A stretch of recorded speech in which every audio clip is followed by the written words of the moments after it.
Hey everyone, welcome back to Tuesday Tea with your hosts Alicia and Melissa. We are here today with Cecilia, a dear friend, colleague, and one of my first guests ever when I very first started this whole thing and didn't know what I was doing. But she is such a wealth of wisdom and such a joy to have her expertise and her knowledge get shared and also just to connect and chat with. So I asked her back. I really thought that this topic is something she can really speak to and give us a lot of insight into. So I will let her remind you of who she is for those who remember her briefly from before and let her introduce herself to those of you who are new. And then we'll kind of get started back into our Summer of Self series. So welcome, Cecilia. Thanks, Alicia. I love them. I'm one of the OGs. It's kind of Yes, fun. you It's are. kind of fun being a repeat. Let's just continue to the repeat. Yeah. I am Cecilia Mannella, and I'm a Jane of all trades, I guess, but therapist, social worker, business coach. I've been in the therapy mental health world for over 20 years. I own a group practice out in Abbotsford in Canada, so I'm Canadian. Um, yeah, and then I've been doing some business coaching in the last year or so, which has been super fun. And yeah, I'm just really excited to be here. We're excited to have you. So we've Thanks. had a lot of really rich conversations the last few Tuesday Tea episodes of June, really just claiming the authentic self, giving permission to take up space, especially as a woman. We've talked about thinking of joy as resistance, how to unapologetically advocate and speak up for ourselves. And then today we really wanted to kind of summarize all of that to this bigger piece of talking through connections, what that kind of looks like, how we can find unconventional ways to maybe connect, how we can kind of go against the grid or the norm of the things we're being fed, and what connection kind of even means and looks like in this day and age. So I'm gonna like turn it over to you, but that's kind of the highlight, the umbrella. And I'm curious where we all go with this because I know we probably all have a lot of thoughts on it. So. I'm sure we do. I love this topic. And I think just I'm going to bounce off, I know a conversation we had earlier today. And I've been kind of percolating on it of late, is this idea of competition between women and how that really gets in the way of connection and building relationships and building friendships. And I think this came up recently because I was actually kind of bragging about our group. So for those who don't know, Alicia and I met in a mastermind. Mhm. I think it was like a couple of years ago. Yeah. Wait, 2022 to 2020, it no, 23 to 24. maybe. I I can't don't remember. even It feels know. like a million It years. feels I like don't we've even known each know. other forever, Anyways, though. for a long time. But then And what we're in was the great 20s about that is, yes, post-COVID. for sure. And when the group ended, we continued on with this like smaller little group of us. And I was bragging about it not that long ago, and someone was like telling me how uncommon that is. Hmm. And I thought it was really interesting that they're like, oh, that's really special. And that's really uncommon, actually, that you'd have a group of women who are all in the same industry or similar industry, sharing their business insights with each other and not feeling like we're competing against each other. Hmm. And it made me realize how special that is that we meet Hmm. once a month, that we have a chat going, we're constantly in communication, sharing like wins and challenges Yeah. and things that have gone well, but things that are not going well, the fears, the excitement, and just being able to root for each other without thinking that at any point we're not competing with each other. Hmm. And I thought, what an interesting thing to really reflect on and think about that actually is not very common, I think, among women. It makes me really sad. Yeah, it does. I feel like Melissa has a similar friendships in her life. I don't know if in her business life, but I'm thinking about just like her as a person. I think that is like maybe uncommon, but I know you're kind of like that with some of your friendships too, no? Yeah, for sure. I think number one, I agree with you totally, Cecilia. I think it's actually sad how rare that is in today's sort of, I don't know if it's like today's day and age or just like the society. I don't know if I don't know what impact like social media and just like that whole thing has on Mm, connections because maybe we don't feel as off, like we don't have as many opportunities to maybe make authentic connections. Mm, And then you have this extra layer of like social media as this like comparison and Mm. maybe competition tool where we're like judging ourselves based on maybe something that's total bullshit that someone else is presenting on social media, right? most And then we're likely like, total bullshit. totally. And then we're like comparing against this thing that's actually not Mhm. even reality, right? Um, yeah, I don't know. So that was just something I was thinking about as you were talking, but I think it is, and I don't know if this is maybe not normal or if this is just people don't talk about it. I feel like so empowered by the relationships I have with women. Um, like I feel like I can't be in like my whole just self unless I'm like in community with other women, particularly women that like sort of are in maybe not the same fields, but have like very similar ideals about just like women and advocating for ourselves and like sort of breaking the patriarchy and just like women that want to like infiltrate and like break down the systems that we operate within. But Hmm. I'm not sure how that happens. Like, does that happen organically and you just grow with women that you meet when you're younger, or do you have to like intentionally create these spaces like you all have together? I don't know. What do you all think about that? Like, is it something that Mm. you kind of get partially lucky at, but then you have to work at and grow? Or is it you have to look for and create these opportunities to meet women and to like cultivate these friendships and relationships and communities. Um, yeah, I don't know. That's what I'm thinking as we're talking about this. Mm. Hmm. I think it's both. Yeah. Yeah. Like, I don't think it's one or the other. I think that I'm very fortunate to have some old friends, and I mean like 30-year plus friends, Yeah. where we've grown together and kind of developed this friendship based on similar ideals and values and feminist advocacy for ourselves and rewriting patriarchal internal beliefs that we carry, and that's very special. And I think then it's about seeking other spaces. So I know for myself, I have a lot of online friendships for this, but I didn't have a lot of professional in real life women. And so Yeah. I joined um, a board of directors of a local nonprofit in my community, a very large nonprofit. And yeah, I love what they do as a nonprofit, but really my secret agenda was I want some friends that are women who are in the space, who want the same things, who are driven in the same way. And I've been really fortunate to make like two new friends, which I always think is funny. Like I'm almost 47 and I'm excited about making new friends. I'm with And you. right? And New it's like friends are I just say I'm exciting. like they're exciting. I'm like my new friend Beth, Yeah. my new friend Maddie. We're Yeah. gonna go do these things. Yeah. And we have like lunch dates and it's just we don't talk about this enough around how exciting it is to make new friends as women, but you can't sit back and expect it to happen to you. Like you have to put yourself in these positions or the environment where Mm. similar-minded people will be. So I think it's both. I think we're lucky if we have someone we can develop that through childhood Mhm. or from our teen years or early 20s. And Right. then otherwise, I think we have to seek it out. And I Yeah. I think a think, lot of it's like the energy we're putting out there too. Because like our Hmm. group was a bigger group, and some people, went off and did their own things.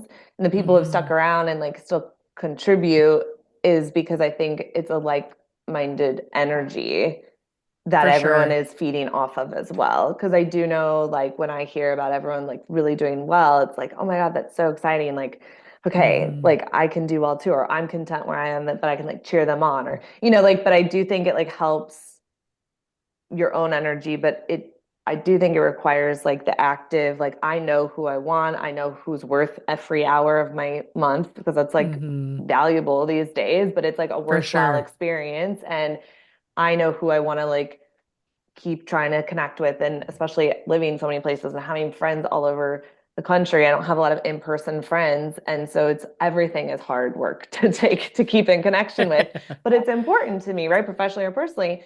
So I think when someone gets that time from me, it means a lot because I've chosen to be intentional, but I had to be clear about what the Right. intentional pieces looked like and how, let's be real, how I benefit from it, but like how I can then it's mutual and what the point of Hmm. it is, right? Because I need it, but it can't be everybody. So it is like Right. that process of like figuring that out for ourselves because it's gonna be different for everyone, Hmm. you know?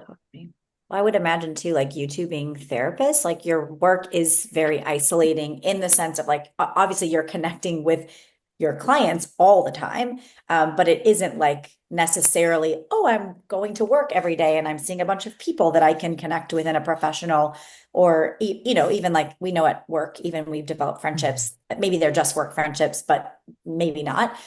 So I think that would probably, there's listeners too that have work that is similar, or like maybe since COVID they've gone remote and now they don't have as Mhm. many um, just options to connect with people Mhm. in person or even like online, you know, like on a virtual meeting, like that's still some point of connection. So I think that that probably resonates with a lot of people too, like that you all have like crafted this or like created this community or joined this community intentionally.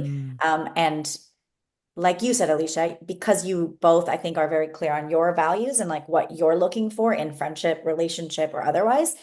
And yeah, you're able to like seek out and find those people, your people, like really quickly, Hmm. right? Like when you know who you Mhm. are, I think it's very easy to find connections quickly with people. Like I actually like have, I jokingly say like I hate new people because it's not that I hate new people, but I give so much of myself to my relationships. That it's quite exhausting if I don't really like feel like I'm very aligned with them and that it's like a mutually beneficial or like, you know, there's reciprocity there. Yeah. But Yeah. Hmm. I think um when you do have people that you connect with, you can connect quickly with them, I think, when you're super aware of who you are because Mhm. you, it's like a mirror almost, right? You're able to like see those points where you're like, oh, like this is someone I really I feel connected to them quickly because I'm very aware of who I am. So then it's easier to pour into people like that rather than like, I mean, to be honest, I just don't have neither the wherewithal, the time, the energy to like put a bunch of my time and whatever else into like someone that I don't think will be, you know, like not to Important say that every after that friendship has to last forever, conversation. but like, you know, that Yeah. I'm not going to at least be able to have some kind of sustained connection with them because I just don't want to, if I'm being honest. I just don't want to. That's fair. Yeah, I Actually, think it's so true. no, go ahead, Cecilia. I'll say after. Oh, yeah. I was gonna say, like, sometimes, and just circling back to the competition piece, I think that we're so quick to bring our own potential insecurities into the space, which feeds this kind of competitive mindset a little bit.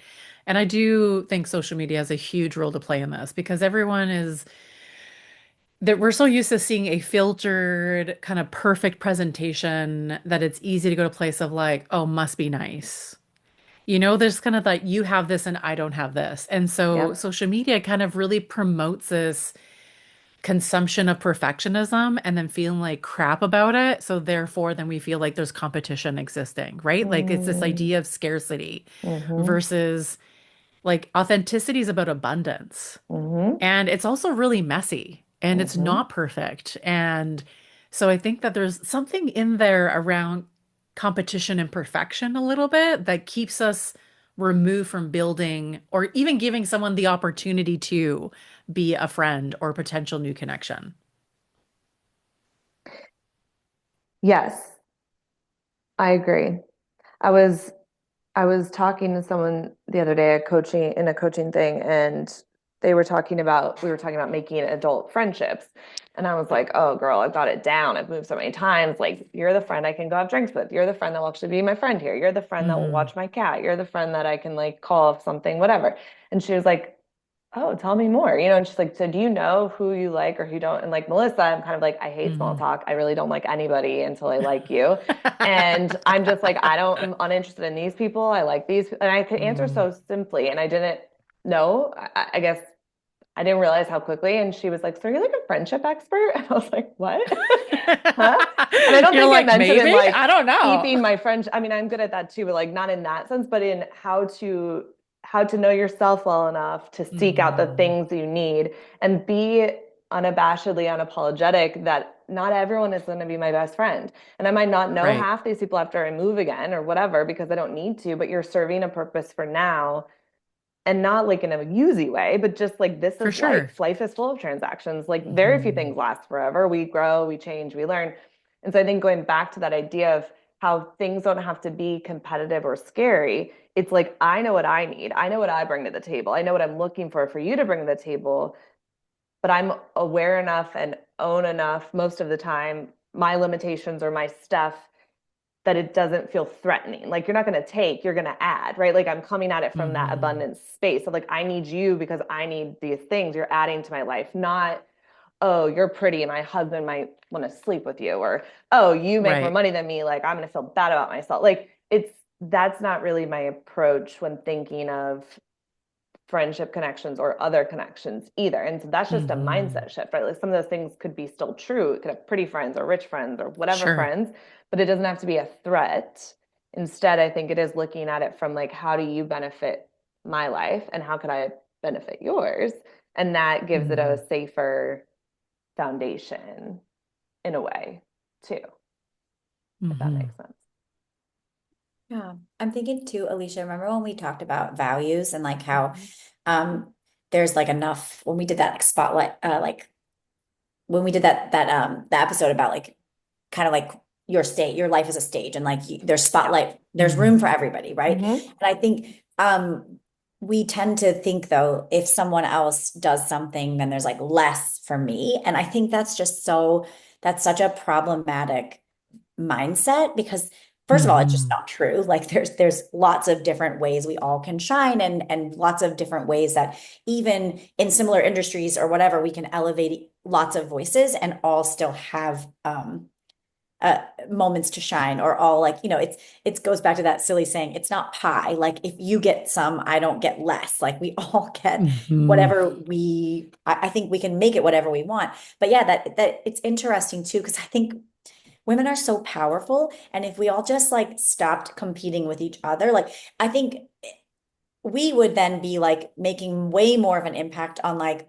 breaking down some of these problematic systems that we have to live as and we're a part of. It's like we're unintentionally, I think a lot of times upholding like the patriarchy and all of these Yeah. things by Hmm. pitting ourselves against one another. It's like if we just like band together, patriarchy wouldn't even stand a Unstoppable. chance, you know? Yeah. Yeah. Hmm. So that's Yeah. something that I'm thinking about too, is just like how can we how do we recognize those moments where we are maybe unintentionally upholding some of those things, and just like what are we doing in those moments to challenge that Mhm. so that we don't continue and perpetuate these things. Instead, we're like making those little changes in the moment where maybe we do start to get a little jealous or like have that moment of like, oh man, like that would be nice. It's like, okay, hold on. That might not be real. What else could be happening? Like just asking ourselves, what else could this mean? What else could this be happening here? Or um, how could I have a non-scarcity mindset in this situation? I think Mhm. maybe, like I'm just thinking of practical ways we can challenge those things. Because at the end of the day, it's great when we recognize it, but we're not going to affect change unless we can make those tiny little moves and make different choices in those situations. What's that? Who is it? Is it was it Glennon Doyle, Brene Brown, somebody who was talking about how your envy is your biggest magnifying glass on what you really want. So if you're Mm. feeling like jealous or envious, I know they're different. I don't know. I can't tell you the differences right now, but I know they're different words. But if you're feeling that way about somebody's something, then it's actually turning back the spotlight on you of like that's a magnifying glass for something then that I really want. And Mm. so make it like about you and how you can find that for your life and what that Hmm. means instead of like hating them for having it. Cecilia, maybe you know more of what I'm Hmm. saying, but do you remember Yeah. how?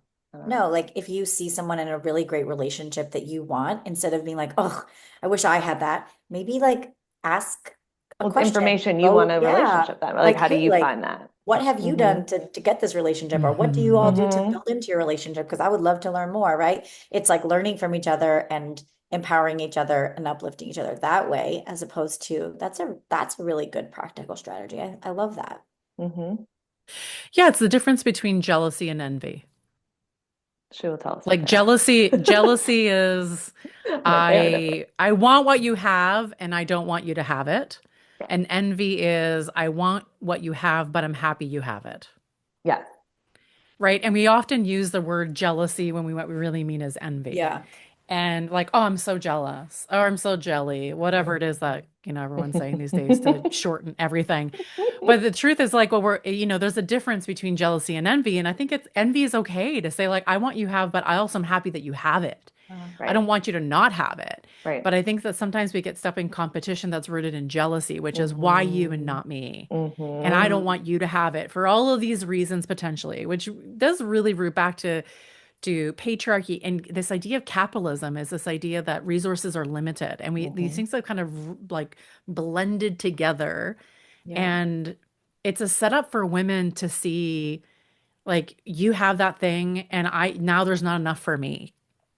And it Right. is a byproduct of the culture that we live in, that we think that we have to compete against other women instead of thinking like you said, Melissa, if we join together, it's actually the world is quite abundant. And if you sit in Yeah. a much more of a feminine energy place, we know that the feminine energy is like it's bottomless in the sense that it's so abundant all the time. Hmm. And we don't need to be thinking in this very masculine, competitive nature, which is, I have, so therefore you don't have. Hmm. Hmm. And flipping that competition on its head in a way that it still can be a motivator. It Hmm. can be something not everyone is. I'm quite Hmm. competitive, but it doesn't have to be bad. But it can be Hmm. that, oh, like I want that big win like she got, not instead of her, or my win needs to be better. It's like, Right. wow, there's 4 wins. Like I want to Hmm. add one. Like that's that personal competitive spirit that like fires me up Right. to be like, I want to be Hmm. at the leaderboard too, not Yeah. I need to crush everyone or like be better, you know. Yeah, Um, yeah, because Alicia, you and Yeah. I are both competitive. we I are. am like, it's actually like sometimes it borders on like actually not good, like how competitive I am.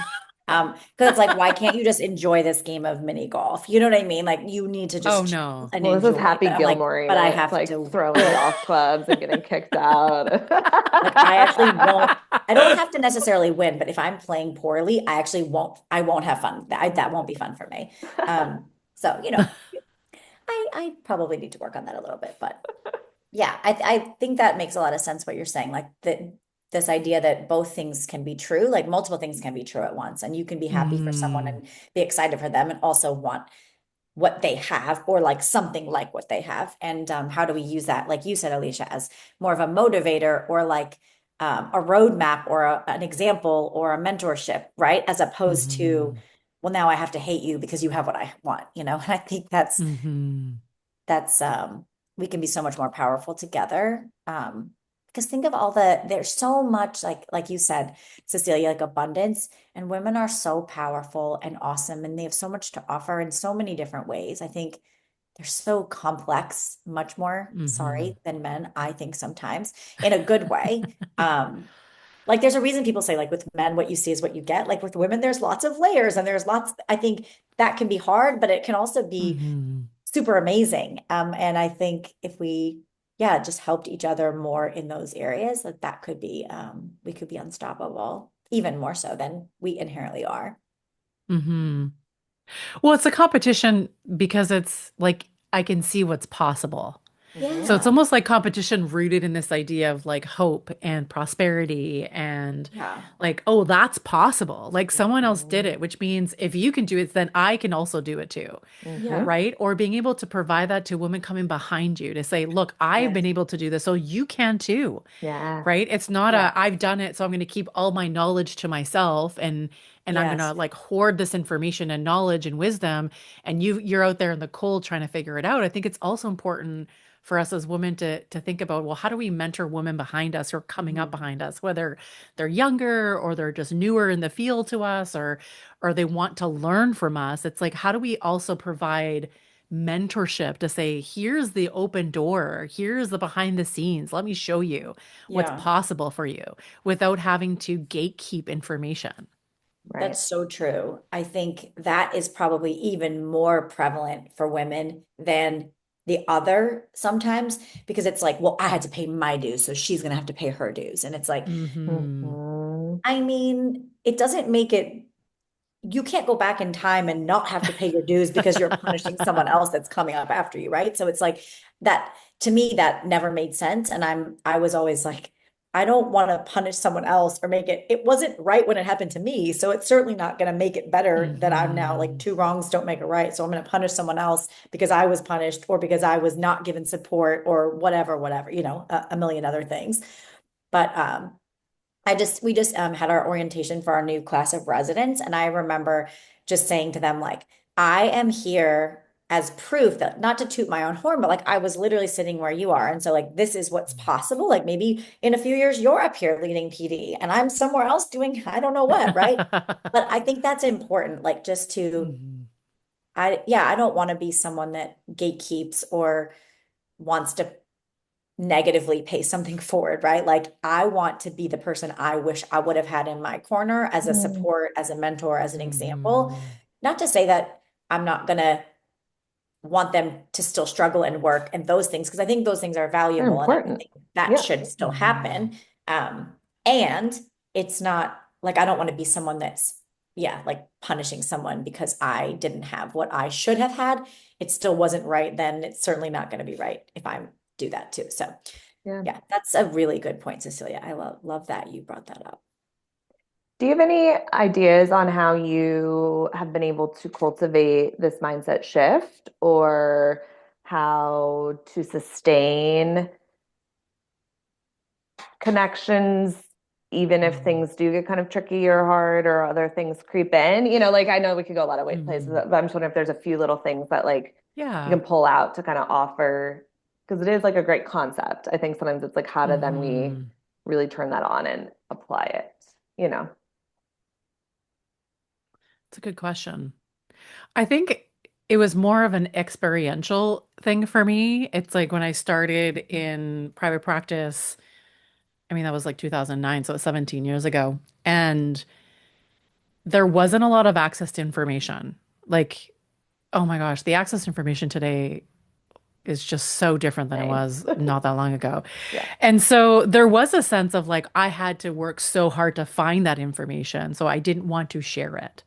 Right. So information kind of felt like, I've got this like little pile of gold and why would I give it away? Mm-hmm. Why would I give my Mm-hmm. pile of gold away?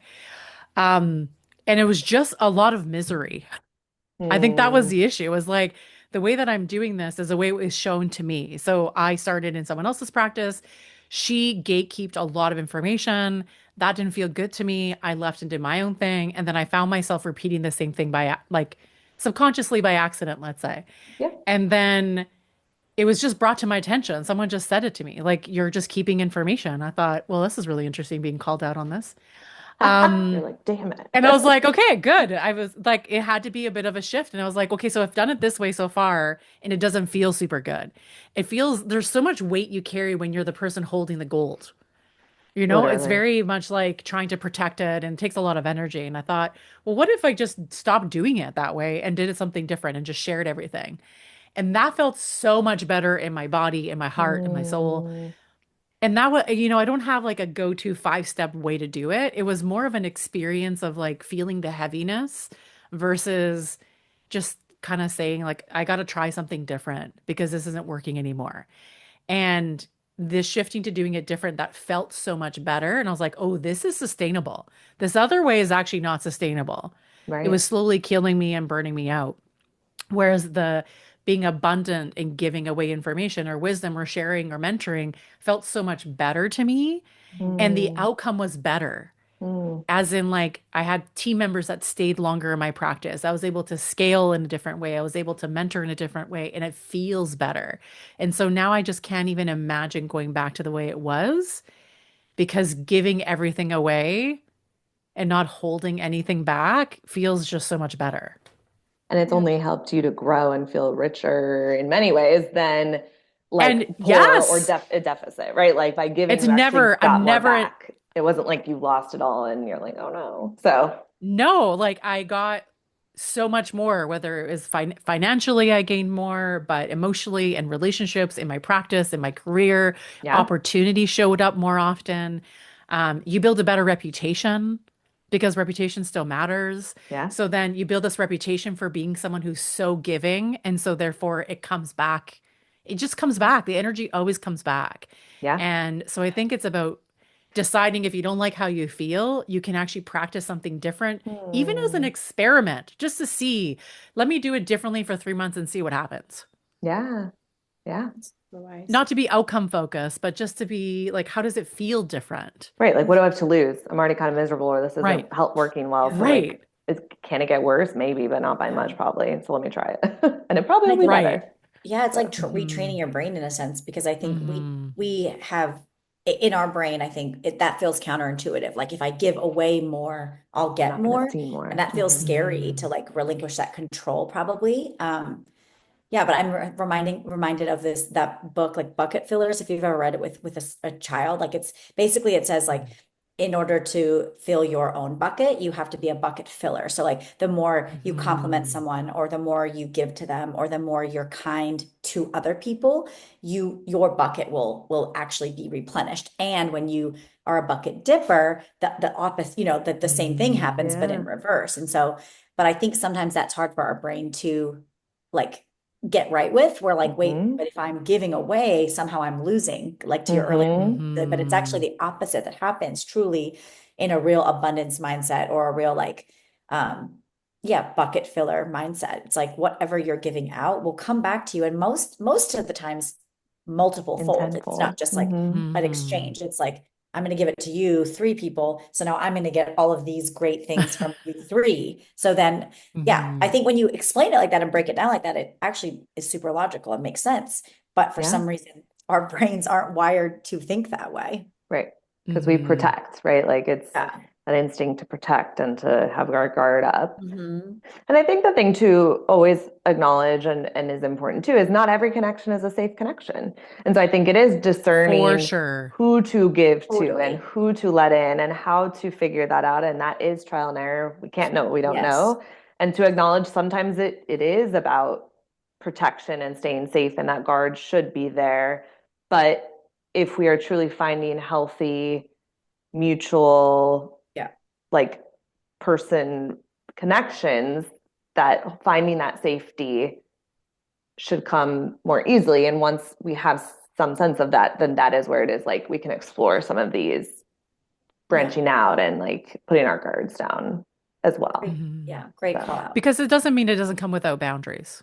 no, Right? So generosity doesn't mean no boundaries. If no. Yes. anything, you can only be generous and give within really good boundaries, Yeah. Hmm. right? And it's letting go also of the expectation of return.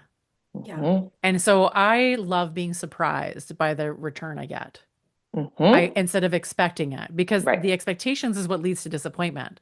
Like I did this thing for you and now you're not doing anything for me. You've done this other thing. So now I'm Yeah. disappointed. And I had these expectations. Now I'm pissed off and, Yeah. screw you. But I think it's about being able to give within your own internal boundaries, that it's not about expecting anything in return, Yes. and being discerning of who you're giving to. Yeah. Yes. Yeah. And asking Hmm. yourself, if I don't get something back, is that like, Right. is that Is it going to still be okay? okay with me? Is that still okay? Hmm. And if the answer is yes, Right. then you move forward. I kind of liken Hmm. it to like, if I feel led by the spirit to give like an unhoused person money on the street, right? I don't have any expectation that they're going to do right with the money that I'm giving that of goodwill, and they are That's on entitled to them. do whatever they want with it, right? Right. Um, and sometimes I don't feel like I can do that for whatever reason, maybe my own finances or whatever. But I think you hit the nail on the head. There's like this, you have to have boundaries in place. And it's okay to like not have closeness or connection with every single Hmm. person. And that's totally fine. Um, but yeah, It's I think impossible to be close to everybody. Right, totally. And right. I But think people can that's, be yeah. neutral versus an enemy. I mean, maybe there are some Yes. enemies in the world, but like in general, it's not an extreme like you're my best friend or I hate you. It's like you're just a human on Right. the earth and like you Totally. mean not that Hmm. much to me and that's It's a fine. spectrum, right? Right. Yeah. But I don't have to Hmm. like engage much either. And Cecilia, I always steal. We did like a webinar thing a million years ago too. But her explanation of boundaries that like still use with clients, I'm always like, my friend said it this way. But just the idea that like the more you let people know who you are, the more authentically you can be connected. So Yeah. if I pretend to Hmm. like sushi all the time and go with you to get sushi, but I hate sushi, Yeah. and like, but you think I love it, so you keep suggesting it by not being honest and setting like, I don't like sushi. Can we Hmm. have something else? Mm. Like that stupid little boundary. Now you know me better and we can Yeah. have an even deeper Hmm. connection because I'm not picking around a menu, like trying to Totally. hide my dislike of tuna or whatever, which is all lies Yeah. because I love sushi and I do love raw tuna. But but I loved that idea of like, because I think people always feel guilty or again mean or whatever. And Hmm. it's like, no, by just being direct and honest and clear about like what you can expect from me, who I am, what I like, what Hmm. I'm Yeah. doing, it actually makes you feel closer to me because you know me more authentically Hmm. than Yes. pretending or being cagey or like Mhm. undecisive. I'm like a very like blurry picture that you don't really understand either. Hmm. So that connection isn't even as strong as it appears by being easy in the relationship because Right. it's not real, you know. Yeah. So true. And I think that's sometimes like when we describe, like you said, Melissa, women are layered. And I do agree that we are a bit more nuanced than men are. But half of that layer to me is just people pleasing. Oh Like we my make it God. more complicated than it Then it needs to needs to Oh, be. be. oh, Like that's oh. all it is. Like if we could just Say behave a it. little bit more like men in the way that Yeah, they just say it. And then it's like, then I know where you stand. Men are simple because I know, right. And because they're you've told never, me. their feelings aren't hurt if They you don't feel bad. disagree, if you don't like it. Right. Like they're Right. just, They're just like, it just is. Like, Yeah, it just is. yeah, and Right. people So it's like, accept it and it's yeah. fine. It's like the and whole so like they it's can just accept. punch their friend in the face and then they're made up because I was mad, I hit you, and now we're cool again. Whereas for women, it's like a 12-year thing, Right. because we didn't just talk about it. Because Yeah. there was no clarity, right? Right, So in the right. just owning who you are and where you're what you like and don't like and what you need and what you don't need. Like we take away the complexity Yeah, Yeah. and we just make it really clear. And I think that women really benefit from just being really, really clear. And it yeah, feels uncomfortable because it's like, oh my gosh, well, what if they don't like it? It's like, oh, Yeah. who whatever. cares? At least then you know, like then you're either building a closer relationship or you know that this is a person not to build a relationship with. Yeah. But being in this gray space where you're constantly contorting yourself and pretzeling yourself to please another person takes away from genuinely who you are. And then we get competitive and then we get jealous. Like, Yeah, Mm. and it's like, but you're not even authentic in the moment in this relationship. So of course there's jealousy because this other person doesn't even know right, you. right, Right. right. No, it's so And so true. Yeah. this people pleasing is a setup for disconnection in Yes. relationships. Yeah, That's so true. And I think we as women have been socialized to people please Hmm. because we're told that like we need to be in this box of like these certain set of attributes to like be a yeah, woman. Hmm. And then if we, like I always go back to like the kid thing. Alicia and you and I have talked about that a lot. It's like this idea that like if you're a woman, like you just have kids. Like that is just something you do, and that's part of being a woman. And it's it's so harmful because it's like that's actually not even true.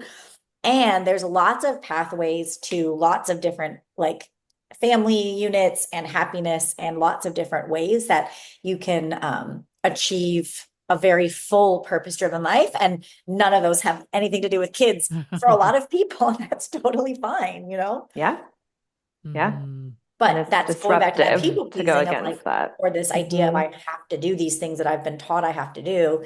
But if we can let go of some of that and just, be who we are, which is easier said than done, I want to acknowledge. But Hmm. I think it just reminds me too, going back to like this values work and just you can't really set boundaries or be authentic or say what you need or want if you don't really You know who don't you know. are. And so that's sort of the root of all of Hmm. this that I keep coming back to and how important it is to nourish that work for yourself and for no one else but you is like knowing who you are so you can be clear about all of those other things.